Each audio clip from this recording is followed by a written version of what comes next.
ያሁኑ ሰላም የከበረ ሰላምታ በያላችሁበት።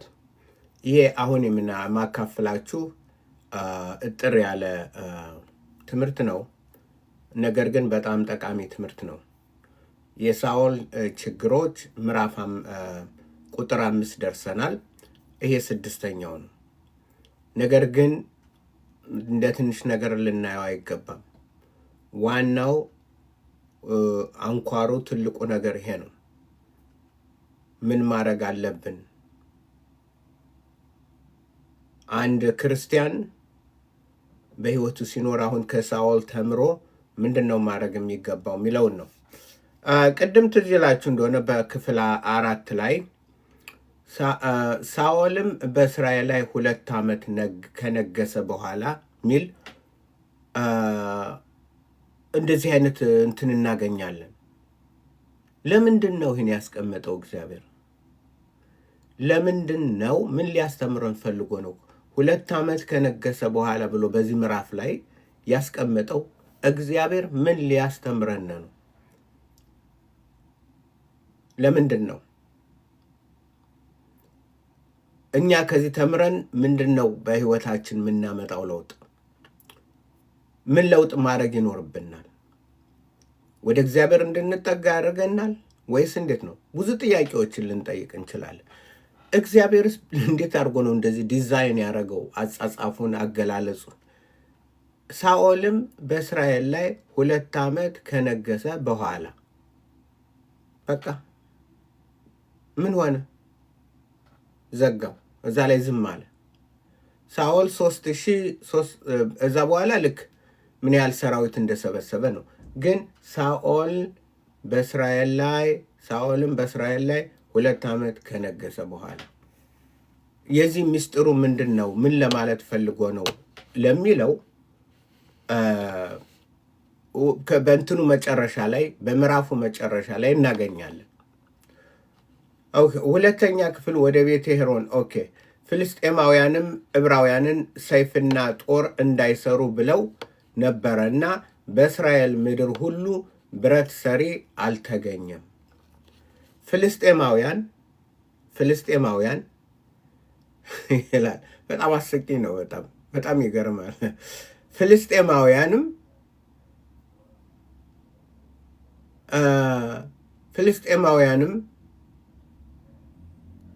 ዕብራውያን ሰይፍና ጦር እንዳይሰሩ ብለው ነበረና። ማን ነው በእስራኤል ሕዝብ የሚያዘው? ሳኦል ነው ወይስ ፍልስጤማውያን ናቸው? የነገሰው ፍልስጤማውያን ናቸው በእግዚአብሔር ሕዝብ ላይ የነገሱት ወይስ ሳኦል ነው የነገሰው? እሺ፣ አንድ ንጉሥ ሲነግስ ምንድን ነው ማድረግ የሚገባው? 2 ዓመት ሲኖር 2 ዓመት ንጉሥ ሆኖ ሲኖር ምንድን እያደረገ ነው? እግዚአብሔር ቃል ምንድን ነው የሚያስተምረን? እሺ እንቀጥላለሁ። ፍልስጤማውያንም ዕብራውያን ሰይፍና ጦር እንዳይሰሩ ብለው ነበረ እና በእስራኤል ምድር ሁሉ ብረት ሰሪ አልተገኘም። ስለዚህ ፍልስጤማውያን አወጁ፣ እስራኤላውያን ማንም ጦር እንዳይሰራ፣ ማንም እንዳይቀጠቅጥ፣ ማንም ከኛ እየመጣ እንትን ይበል አሉ። ንጉሳቸው ግን ማን ነው? ሳኦል ነው። ሳኦልስ እንጃ። ለእኔ በጣም ባነበብኩት ቁጥር ሁሉ እየበራልኝ ሲሄድ በጣም እንትን ለሱ እያፈርኩ ነው የምሄደው። በጣም የሚገርም ነው። ፍልስጤማውያንም ዕብራውያን ሰይፍና ጦር እንዳይሰሩ ብለው ነበረ እና በእስራኤል ምድር ሁሉ ብረት ሰሪ አልተገኘም። ለምንድን ነው ሳኦል ንጉሥ ሆኖ 2 ዓመት ሙሉ እናንተ ወታደሮች ናችሁ፣ እናንተ እንትኖች ናችሁ፣ ስለዚህ የጦር መሳሪያ ስሩ፣ ሰይፍ ስሩ፣ ጦር ስሩ፣ ማረሻ ስሩ፣ ይሄንን አድርጉ፣ በዚህ ስራ ላይ ተሰማሩ ማለት አልነበረበትም? እንደ ንጉሥ የለም። ዝም ብሎ ቁመናው ብቻ ነው።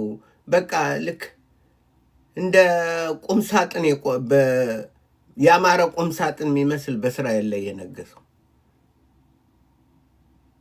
በጣም ያሳዝናል። ፕሊስ ዩቱብ ላይ ያላችሁ ሳብስክራይብ አድርጉ። ፕሊስ ሼር አድርጉ፣ ሳብስክራይብ አድርጉ። ፕሊስ ሳብስክራይብ እና አያም ኢትስ ጀስት ፍልስጤማውያን ነው የሚያዙት እንዴ የሳኦልን ህዝብ? እንዴት እንደዚህ ይፈቅድላቸዋል? እንዴትስ ዝም ይላቸዋል? አትስሩ ብለዋል። ኦኬ አንሰራም። ለምን? ፍልስጤማውያን አትስሩ ብለዋል።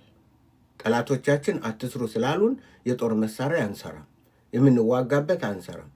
ታዲያ የት እናገኛለን? እሺ አነበዋለሁ። ፍልስጤማውያንም ዕብራውያንን ሰይፍና ጦር እንዳይሰሩ ብለው ነበረና በእስራኤል ምድር ሁሉ ብረት ሰሪ አልተገኘም።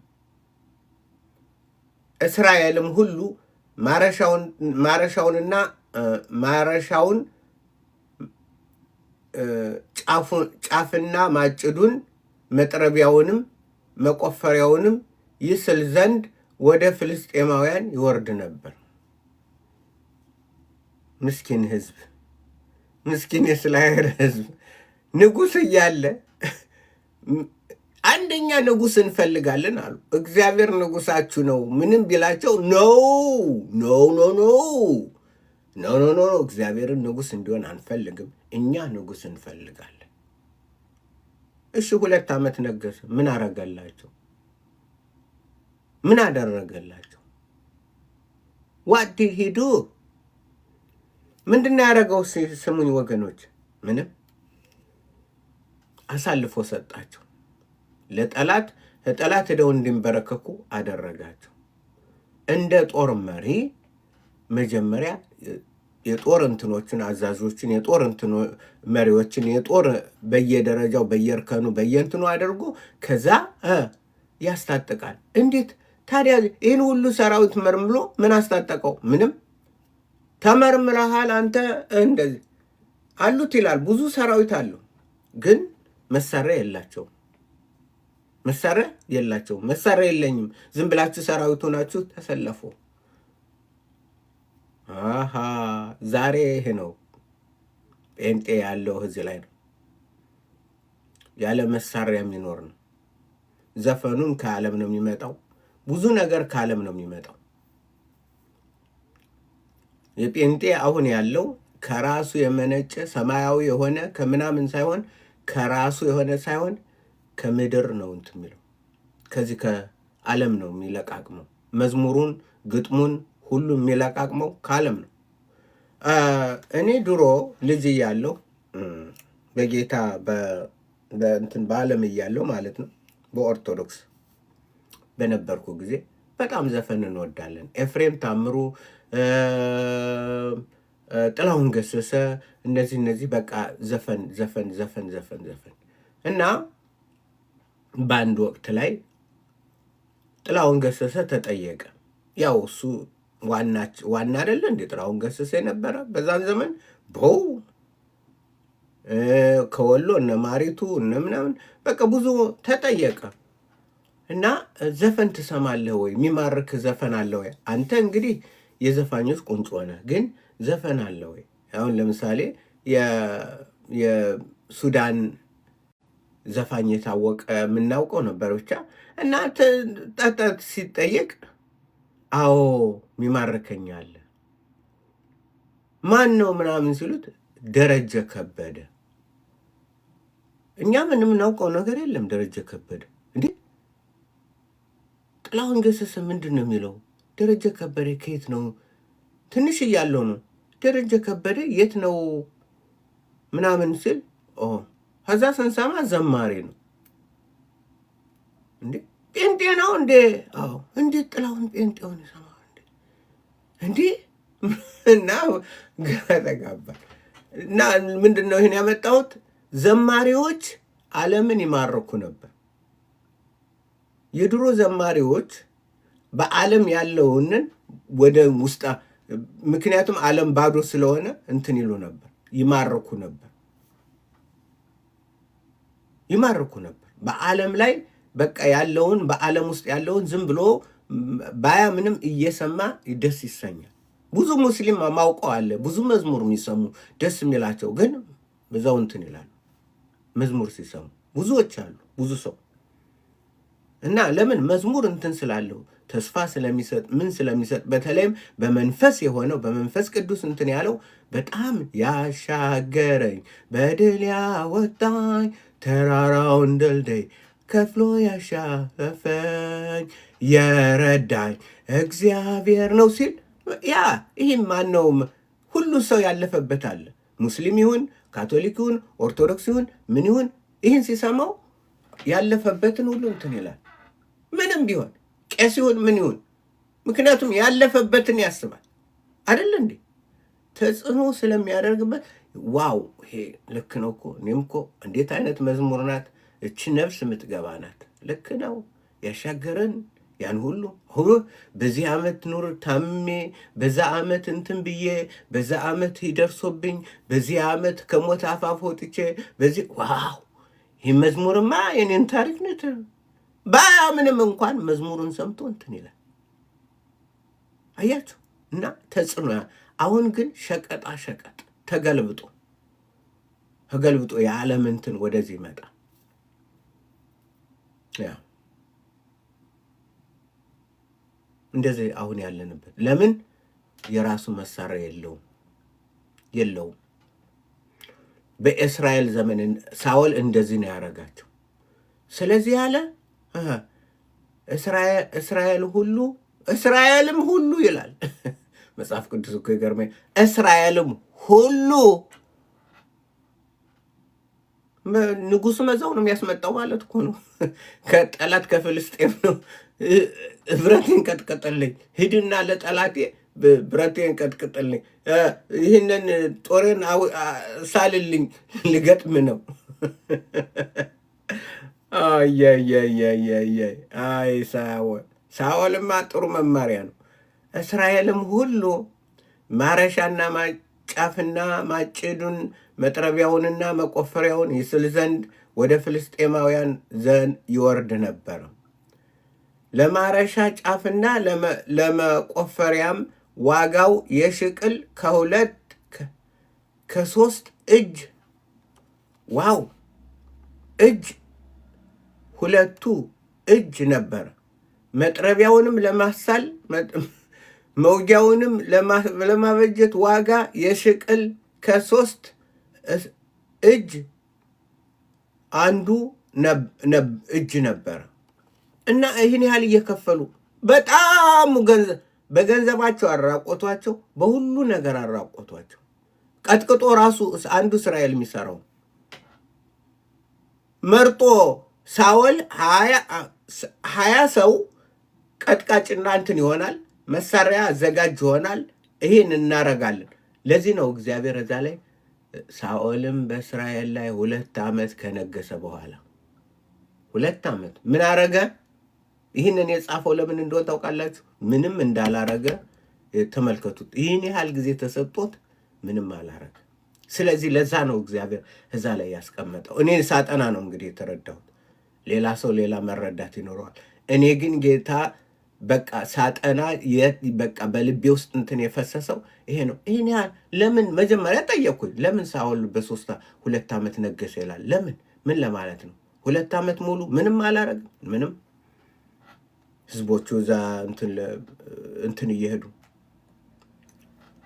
ሊያሰሩ ፍልስጤም ከጠላት ከክፉ ጠላት ሊያጠፋ ከተነሳ ጠላት እሱ ገንዘብህን እየገበርክ ትኖሪያለህ። ስለዚህ ገንዘቡን ለምንድን ነው የጠቀሰልን? ምክንያቱም እየተራቆቱ ህዝቡ ተራቆተ። ምክንያቱም ጠላት ነዋ እንትን መዋጊያህን እንትን ዋጋውን የሚተምነው ጠላት ነው። አሁን ስሙ ኢራን አለች። ኢራን አሜሪካን የወጋሽኝ ስለሆነ የጦር ዕቃ ስጭኝ እና ገዛለሁ ብትል ኦኬ ግዢ፣ ግን ሰማይ ላይ አውጥቼ እሸጥልሻለሁ። ያ በዛም ደግሞ በዛኛው መሳሪያ ከተክትሻለሁ። ሊሆን ይችላል፣ እንደዛ ሊሆን ይችላል አይደል እንዴ? ሊሆን ይችላል።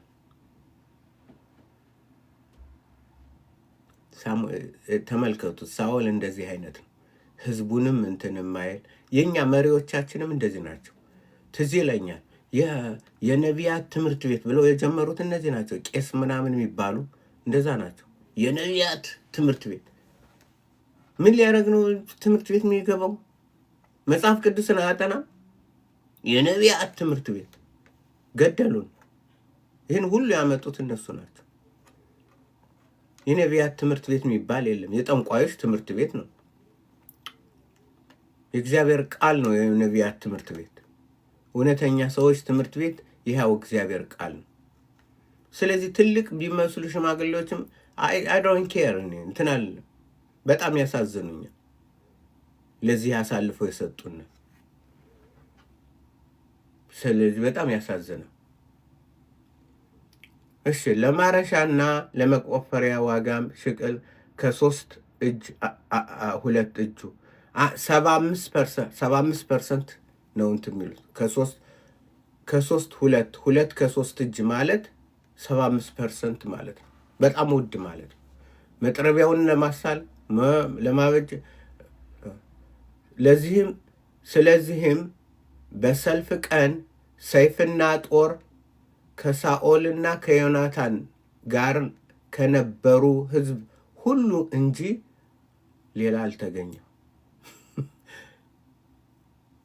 ሳኦል ዮናታን እና ሳኦልን የሚጠብቁ ዮናታን የሚጠብቁ እዛ ከፍልስጤም እንትን ተብሎ መጦላቸው ተገዝቶ እነዚህ ነበሩ። ሌላው ሕዝብ ዝም ብሎ ነው የሚሰለፈው።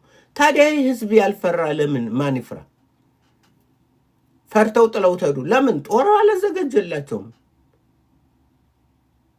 ሕዝቡ ተጨንቀው ነበረና የእስራኤል ሰዎች በጭንቀት እንዳሉ ባዩ ጊዜ በዋሻና በእሾህ ቁጥቋጦ በገደልና በግንብ በጉድጓድ ውስጥ ተሸሸጉ ይላል ሊያጠቋቸው። ለምን? ሕዝቡ ተጨንቋል። ለምን? መሳሪያ የለውም። ቁጥር 6 ነው ያነበብኩት። ፈርተዋል ነው የሚለው ሕዝቡ በጠቅላላ። ምዕራፍ 13 አንብቡት። በጠቅላላ ብዙ ነገር ነው የምንማረው። ነገር ግን እንዲህ አይነት ስለዚህም በሰልፍ ቀን በጦርነት ቀን ማለት ነው ሰይፍና ጦር ከሳኦልና ከዮናታን ጋር ከነበሩ ሕዝብ ሁሉ እንጂ አልተገኘም። ብቻ በሳኦልና በልጁ። ለምንድን ነው የሚደግመው እግዚአብሔር? ለምንድን ነው ወገኖች መጽሐፉ የሚደጋግመው? ይበቃል። በቃ ከሳኦልና በዮናታን እጅና አብረው የነበሩኝ በሌላው አልተገኘም፣ ግን ይደግመዋል። ለምንድን ነው? ስታነቡ ረጋ በል። እዚህ ላይ ማስተምርህ ነገር ስላለ ማስተምርሽ ነገር ስላለ ብዙ ነገር ልሰጥሽ ስለሆነ ደጋግሜዋለሁ። ልብ በሉ። ስለዚህም በሰልፍ ቀን ሰይፍና ጦር ከሳኦልና ከዮናታን ከነበሩ ከሕዝብ ሁሉ እንጂ አልተገኘም። ብቻ በሳኦልና በልጁ በዮናታን ዘንድ አልተገኘም።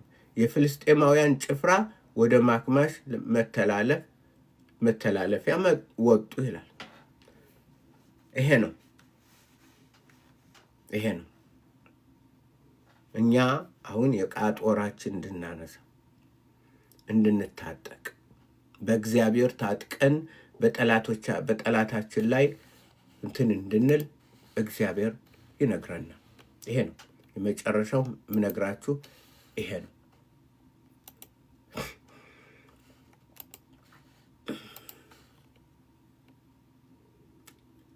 ከዓለም አይደለም።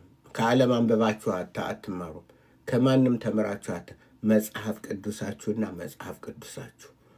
ሶስተኛ መጽሐፍ ቅዱሳችሁ የምታነቡት ጊዜ የምትወስዱት በመጽሐፍ ቅዱስ። ይህ ሁሉ መጽሐፍ ዋጋ የለው ምንም። ገዝቼ አዎ አንዳንድ አንብቤ ብዙዎችን እንትን ለማለት ጠቀም። ይሄ ፍሬከርስኪ ነው ለማለት እንትን ለማለት ይሆነኛል ሪፈረንስ። ግን መጽሐፍ ቅዱስ ነው ዋናው። የእውቀት ምንጬ የጥበብ ምንጬ መጽሐፍ ቅዱስ ነው። ጌታ እንደዚህ ይለናል። ይህን አነብና ጨርሳለሁ። ኤፌሶን ምዕራፍ 6 በቀረውስ በጌታና በኃይሉ ችሎት የበረታችሁ ሁኑ፣ የዲያብሎስን ሽንገላ ትቃወሙ ዘንድ እንዲቻላችሁ የእግዚአብሔርን ዕቃ ጦር ሁሉ ልበሱ። ታጠቅ፣ ልበሽ። የዲያብሎስን ሽንገላ ትቃወሙ ዘንድ እንዲቻላችሁ የእግዚአብሔርን ዕቃ ጦር ሁሉ ልበሱ። መጋደላችን ከደምና ከሥጋ ጋር አይደለምና ከአለቆችና ከሥልጣናት ከዚህም ዓለም ከጨለማ ዓለም ገዦች ጋር በሰማያዊ ስፍራም ካለ ከክፋት መንፈሳውያን ሰራዊት ጋር ነው እንጂ። ጠላታችን ኃይለኛ ነው፣ ሞኝ አይምሰልሽ። ሁልጊዜ አታክ ሊያደርገን የሚነሳ። ስለዚህ በሁሉ መታጠቅ አለብን። ስለዚህ በክፉ ቀን ለመቃወም ሁሉንም ፈጽማችሁ ለመቆም እንድትችሉ በክፉ ቀን የእግዚአብሔርን ዕቃ ጦር ሁሉ አንሱ። እንደ ሳኦል እንደ እስራኤላውያን ራቁትህን አትሁን። ታጠቅ፣ ተነቅስ፣ ታጠቅ፣ ዝመት፣ ተነሺ፣ ታጠቂ፣ ዝመች። እንግዲህ ወገባችሁን በእውነት ታጥቃችሁ የጽድቅን ጥሩር ለብሳችሁ በሰላም ወንጌል በመዘጋጀት እግሮቻችሁ ተጫምተው ቁሙ። ከሁሉም በላይ ጨምራችሁ የሚንበለበሉትን የክፉውን ፍላጻዎች ሁሉ ልታጠፉ የምትችሉበትን የእምነትን ጋሻ አንሱ። የእምነት ጋሻ፣ የመዳንን ራስ ቁር፣ የመንፈስንም ሰይፍ ያዙ። እርሱም የእግዚአብሔር ቃል ነው።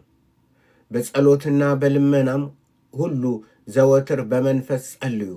በዚህም ሐሳብ ስለ ቅዱሳን ሁሉ እየለመናችሁ በመጽናት ሁሉ ትጉ። ደግሞም የወንጌል ምስጢር በግልጥ እንዳስታውል አፌንም ለመክፈት ቃል ይሰጠኝ ዘንድ ስለ እኔ ለምኑ። ይሄ ነው። ታጠቁ፣ አንዱ ለሌላው ይጸልይ። አሁን ለጳውሎስ አንጸልይም፣ ግን ለአገልጋዮቻችን፣ ለፓስተሮቻችን፣ ለአስተማሪዎች፣ ለሁሉ ጥፋፍ እንዲሰጠው እኛ ልንጸልይ ይገባል። ለሁሉ ለመጋቢዎች ሁሉ እውቀትና ጥበብ እንዲሰጣቸው ዝም ብለው እንደ ንጉሥ ሳኦል እንትን እንዳይሉ እኛ ልንጸልይ ይገባል። የእግዚአብሔርን ዕቃ ታጥቀን ጦሩን ለብሰን በጦር ሜዳ እንደ ተዋጊ ልንቆም ይገባል። ይሄ እግዚአብሔር እንትን ያለው ነው። ስለዚህ አለበለዛ ግን አችሉም። ስለዚህ ለምንድን ነው እግዚአብሔር 2 ዓመት ከነገሰ በኋላ ያለው? አሁን ገብቷችኋል ብዬ አምናለሁ። መጽሐፍንም እንደዚህ ነው እየጠየቃችሁ እየፈለጋችሁ የምታጠኑት። ኮንትራስት እያረጋችሁ አንዱን ከሌላው መንፈሳዊውን ከመንፈሳዊው በማወዳደር በማነጻጸር በመንፈስ ቅዱስ። ይህን የሚያስተምረን መንፈስ ቅዱስ ነው፣ የሰው እውቀት አይደለም፣ የእግዚአብሔር እውቀት ነው። ስለዚህ ፕሊዝ አደራ በሰማይ አደራ በምድር ወገኖች። አዎ አንዳንዴ ራፍ ጠንካራ ነው የምናገረው፣ አትወዱትም፣ ብዙዎቻችሁ አትወዱትም፣ ግን ይጠቅማችኋል፣ በጣም ይጠቅማችኋል። ወንድማዊ ምክሬ አስተምሮት የተማርኩት ማካፈላችሁ ይጠቅማችኋል። በርቱ፣ በነገር ሁሉ ጌታ ከእናንተ ጋር ይሁን። በሌላ ፕሮግራም በክፍል 6 እንደገና እንቀጥላለን። ብዙ ነው የሳኦል ጉድ ብዙ ነው የምንማረው፣ በጣም ብዙ ነው። ስለዚህ ተዘጋጁ። የብርሃን ልጆች አገልግሎት እየሄዳችሁ በዩቱብ በእንትን አድርጌ ያስቀምጨዋለሁ። በክፍል 1፣ 2፣ 3፣ 4 በዛ መከታተልና መማር ትችላላችሁ። መጽሐፋችሁን አውጥታችሁ እያያችሁ እየፈተሻችሁ፣ ጥያቄ ካላችሁ ጥያቄያችሁን አስቀምጡ፣ መልሳለሁ። ይሄ ነው። ደህና ሁኑልኝ። ዩቱብ ታንኪው። እግዚአብሔር ይባርካችሁ። በሌላ ፕሮግራም እስክንገናኝ ድረስ የእግዚአብሔር አብ ፍቅር፣ የጌታ ኢየሱስ ክርስቶስ ጸጋ፣ መንፈስ ቅዱስ ኅብረትና አንድነት ከእናንተ ጋር ይሁንልኝ። ደህና ሁኑ። ባይ